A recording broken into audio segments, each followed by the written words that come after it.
اللہ تبارک و تعالی نے قرآن کے اندر فرمایا لقد کان لکم فی رسول اللہ اسوۃ حسنہ،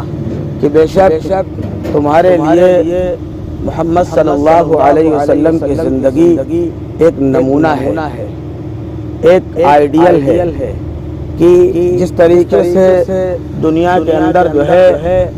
ہر ایک چیز کا کوئی نہ کوئی نمونہ ہوتا ہے، پہلے اس نمونے کو بنایا جاتا ہے اور اس کے بعد میں ہی اس نمونے کو دیکھ کر بہت ساری چیزیں بنائی جاتی ہیں۔ اسی طرح تمام کے تمام دنیا کے مسلمان جتنے بھی ایمان والے ہیں وہ کوئی کتنا ہی بڑا دنیاوی اعتبار سے امیر ہو جائے، ملکوں کا وہ بہت بڑا جو ہے پردھان منتری اور راشٹرپتی بن جائے، پوری دنیا کی اس کو حکومت مل جائے، بہت بڑی بڑی ڈگریوں کا مالک بن جائے، بڑے بڑے عہدوں کا مالک بن جائے، لیکن اگر اس کو اپنی زندگی آخرت کے اعتبار سے سدھارنی ہے تو اسے 1450 سال پیچھے جانا پڑے گا اور جناب محمد رسول اللہ صلی اللہ علیہ وسلم کی تعلیمات اور آپ کی زندگی کو اپنانا پڑے گا، صحابہ کرام کی جو ہے زندگی کو دیکھنا پڑے گا، اور اس اعتبار سے جب اپنی زندگی گزارے گا، اس اعتبار سے اپنی زندگی کو ڈھالے گا، تب جا کر کے میرے عزیز ساتھیوں وہ انسان کامیاب ہو پائے گا۔ اس لیے کہ اصل کامیابی اللہ تبارک و تعالی نے اس دین کے اندر رکھی ہے، اس طریقے کے اندر رکھی ہے جس طریقے کو ہمارے اور آپ کے آقا جناب محمد رسول اللہ صلی اللہ علیہ وسلم اس دنیا کے اندر لے کر کے آئے تھے۔ اس لیے دنیا کے تمام بڑی بڑی ڈگریوں اور دولتوں کے اندر کامیابی نہیں رکھی۔ اللہ کے نبی صلی اللہ علیہ وسلم نے فرمایا کہ جو ہے جس کی زندگی کے اندر دین ہوگا اسے کامیاب کر دیا جائے گا، اور جس کی زندگی دین سے خالی ہوگی وہ ناکام ہو جائے گا، چاہے دنیا کے اندر وہ جو ہے بہت بڑی دولتوں کا مالک نمرود کیوں نہ ہو، بہت بڑی جو ہے خزانے کا مالک جو ہے وہ شداد کیوں نہ ہو، بڑی حکومتوں کا مالک فرعون اور حامان اور نمرود اور شداد جیسے لوگ نہ ہو، لیکن دیکھو میرے عزیز ساتھیوں، اللہ تبارک و تعالیٰ نے ان لوگوں کو اس دنیا کے اندر ایسی ذلت کی موت دی اور دنیا والوں کو ایسا سبق دیا، ایسا سکھایا کہ دیکھو جو اپنے آپ کو انا ربکم الاعلی، فرعون کہتا تھا کہ میں سب سے بڑا رب ہوں، میں سب کا پالنہار ہوں، میں ہی خدا ہوں۔ اللہ رب العزت نے اس کو دریائے نیل کے اندر اس طرح غرق کر دیا اور اس کی جو ہے لاش کو آج تک باقی رکھا ہے کہ تمام دنیا کے لوگ اس سے عبرت حاصل کریں کہ اپنے آپ کو رب کہنے والا اور بڑی بڑی حکومتوں کا مالک وہ دنیا کے اندر کامیاب ہو نہیں سکتا، نہ آخرت کے اندر وہ کامیاب ہوگا جب تک اپنے وقت کے نبی کی بات کو نہیں مانے گا۔ جس نے اپنے وقت کے نبی کی بات مانی وہ کامیاب ہو گیا۔ حضرت بلال حبشی رضی اللہ عنہ جو کالے کلوٹے غلام ہیں، حبشہ کے رہنے والے ہیں، ان کی موٹی موٹی اونٹیں ہیں اور ان کے چہرے پر بڑے بڑے دھبے اور داغ ہیں، جو ہے اگر وہ محفل کے اندر آ جائیں تو کوئی ان کی طرف دیکھے نہ،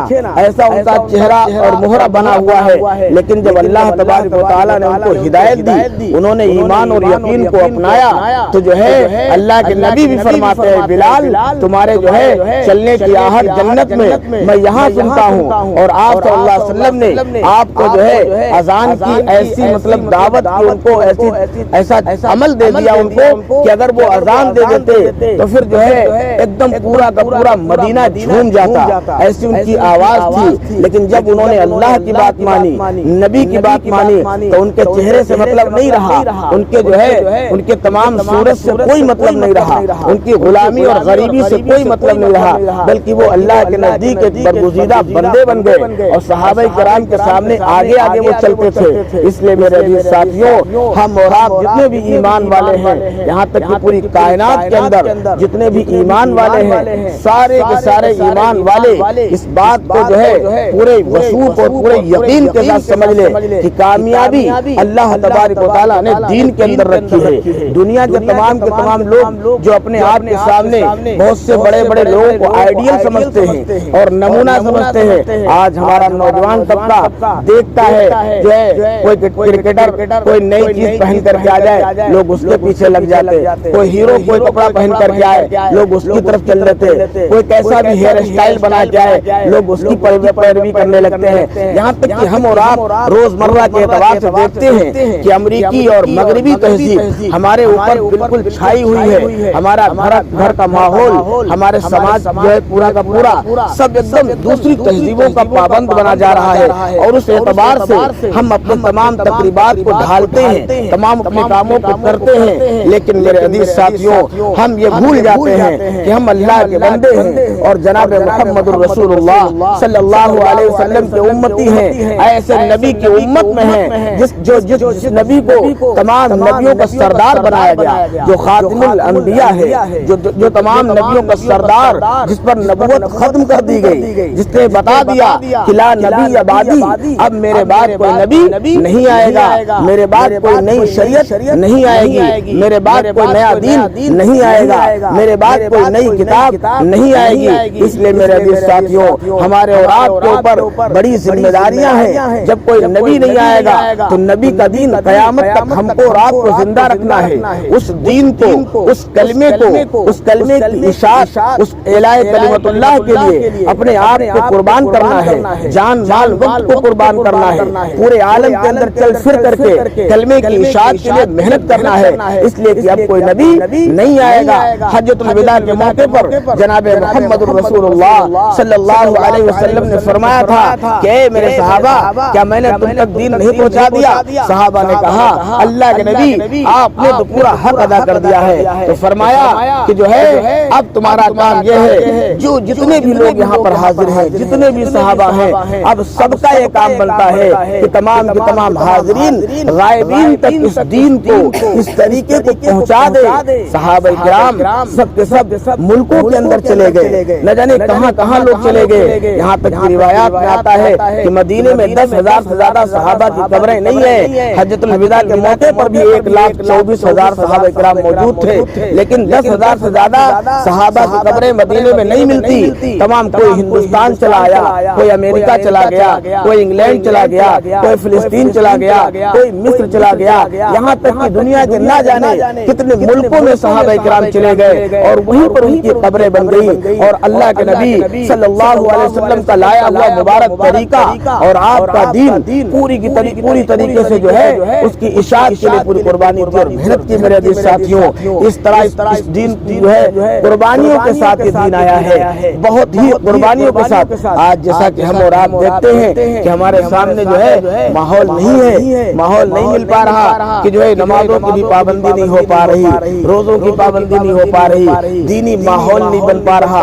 ہمارے معاشرے اور سماج کے اندر طرح طرح کی برائیاں ہیں، ہر ایک انسان ان برائیوں کے اندر ملوث ہے، اپنے آپ کو ان سے نہیں ہٹا پا رہا، ان سے نہیں چھڑا پا رہا۔ تو اس کے لیے ہر ایک انسان کو خود تیار ہونا پڑے گا۔ جس طریقے سے صحابہ کرام نے بڑی بڑی قربانیاں دی ہیں، کچھ بھی باقی نہیں بچا۔ صحابہ کی ہسٹری اور ان کا اتہاس اور ان کی تاریخ جب پڑھی جائے تو پتہ چلتا ہے کہ صحابہ نے جو ہے اپنا مال دولت، جائیداد، اپنا گھر مکان، اپنے بیوی بچوں، اپنے جو ہے گھر کے سارے لوگوں کو، یہاں تک کہ آخر میں اپنے ملک کو، اپنے وطن کو تک کے قربان کر دیا ہے۔ کیا اس سے بڑی اور کوئی قربانی ہو سکتی ہے جس نے اپنا سب کچھ قربان کر دیا ہو؟ صحابہ کرام جب جہاد کے اندر جاتے تھے ان کو یہ بات پتا تھی کہ جہاد میں جانے کے بعد واپسی ضروری نہیں ہے، کوئی غازی بن کے واپس آتا تھا ورنہ اکثر شہید ہو جایا کرتے تھے، لیکن سب کے سب اتنی خوشی کے ساتھ جہاد کے اندر شرکت کرتے تھے اور پتا چلتا تھا کہ باپ اور بیٹا جا رہے ہیں، کوئی گھر پہ ایک آدمی بچہ باقی 3 لوگ شہید ہو گئے، کہیں 4 لوگ شہید ہو گئے، سب کے سب شہید ہو جاتے۔ کس لیے شہید ہوتے تھے؟ کیا انہیں اپنی زندگی سے پیار نہیں تھا؟ کیا انہیں اپنے بیوی بچوں سے پیار نہیں تھا؟ کیا انہیں اپنے گھر کی محبت نہیں تھی؟ لیکن اللہ کے حکم کے اوپر، جناب محمد الرسول اللہ صلی اللہ علیہ وسلم کے حکم کے اوپر اپنا سب کچھ قربان کر دیا تھا، اس لیے کہ ان کو اس بات کا یقین تھا کہ کرنے والی ذات تنہا تنہا اللہ کی ہے، جس کے مقدر میں جس دن کھانا لکھا ہوگا اس دن اسے کھانا ملے گا، اور جس دن جس کے مقدر میں کھانا نہیں لکھا ہوگا دنیا کا سب سے بڑا بادشاہ بھی اس دن کھانے سے محروم رہے گا۔ اس بات کا یقین ہر ایمان والے کو بنانا پڑے گا۔ اگر اللہ تبارک و تعالیٰ اس زمین کو جو ہے زمین کو پتھر کا بنا دے، آسمانوں کو ساتوں آسمانوں کو تانبے کا بنا دے، ایک بوند آسمان سے پانی نہ گرے اور ایک دانہ اناج کا زمین سے نہ اگے، لیکن ہمارا یہ یقین ہونا چاہیے کہ اللہ کی ذات پھر بھی ہمیں زندہ رکھنے پر قادر ہے، پھر بھی اللہ رب العزت ہمیں کھلانے پر قادر ہے۔ اس بات کا ہمیں یقین بنانا چاہیے۔ لیکن میرے عزیز ساتھیوں، جس طریقے سے آج آپ اندازہ لگائیے، کوئی آدمی دنیا کا کوئی کام کرنے کے لیے اسے جو ہے وقت درکار ہوتا ہے، اسے اپنے اوقات کو لگانا پڑتا ہے، اسے قربانی دینی پڑتی ہے۔ ہر ایک آدمی جو کام دھام کرنے والا ہوتا ہے، صبح اٹھتا ہے، نہاتا دھوتا تیار ہوتا ہے اور فوراً اپنے کام پر چلا جاتا ہے، کام پر پورا دن اپنے کام پر رہتا ہے، رات میں آ کر کے کھانا کھا کے سو جاتا ہے، لیکن اسے اس بات کی توفیق نہیں ہوتی کہ جس مالک نے ہمیں ہاتھ پیر دیے ہیں، جس مالک نے ہمیں آنکھیں دی ہیں، ہم کام پر جاتے ہیں، اپنی دنیا کے اخراجات کو پورا کرتے ہیں، اس مالک کے نام پر ہمیں نماز پڑھنا ہے، اس کے لیے ہم نے اپنے وقت کو فارغ کرنا ہے، کام دھام کرنا ہے، لیکن وقت کو فارغ کر کے اللہ کے حکموں کو پورا کرنا ہے۔ اگر یہ بات ہمارے ذہن میں نہیں آتی ہے تو ایمانی اعتبار سے ہم کتنے کمزور ہیں اس کا اندازہ لگانا چاہیے۔ اس لیے میرے عزیز ساتھیوں، صحابہ کرام کے واقعات، صحابہ کرام کی زندگی بار بار پڑھی جاتی ہے اور بار بار سنائی جاتی ہے، لیکن جو ہے ہم اور آپ ہیں کہ بالکل لاپرواہی اور سستی کے نظر اپنی زندگی گزارے دے رہے ہیں۔ ہر ایک ایمان والا جانتا ہے، ہر ایک غیر ایمان والا بھی جانتا ہے، یہ ایسی حقیقت ہے، یہ ایسی سچی حقیقت ہے جس سے کوئی انکار نہیں کر سکتا۔ کوئی دنیا کا ایک بھی انسان اس بات سے انکار نہیں کر سکتا کہ موت آئے گی کہ نہیں آئے گی۔ سب کو پتا ہے موت آئے گی، سب کو معلوم ہے، ایمان والا بھی جانتا ہے موت آئے گی، غیر ایمان والا بھی جانتا ہے موت آئے گی، لیکن ایمان والے کے لیے اللہ کے نبی صلی اللہ علیہ وسلم نے فرمایا ہے کہ عقل مند اور ہوشیار وہ آدمی ہے جو مرنے سے پہلے مرنے کی تیاری کر لے، مرنے سے پہلے مرنے کی تیاری کر لے۔ اور مرنے کی تیاری کیا ہے؟ آخرت کی تیاری، یعنی کہ جو ہے مرنے کے بعد قبر کے اندر جانا ہے، قبر میں جو ہے سوال اور جواب ہونا ہے، قبر کے اندر نہ جانے کتنی لمبی زندگی ہے جو اسی کے اندر رہنا ہے، پھر حشر کے میدان میں حساب اور کتاب ہونا ہے، وہاں پر جنت اور جہنم کا فیصلہ ہونا ہے۔ ان تمام چیزوں سے ڈر لگنا چاہیے کہ ہمارے ساتھ تو بہت سارے معاملات ہیں، اگر ایمان والا نہیں ہے تو کم سے کم وہ تو اتنی زندگی گزار رہا وہ مرنے کے بعد بات ختم ہو گئی۔ ہمارا اور آپ کا تو یقین ہے کہ مرنے کے بعد بہت ساری چیزیں ہیں، حدیث کے اندر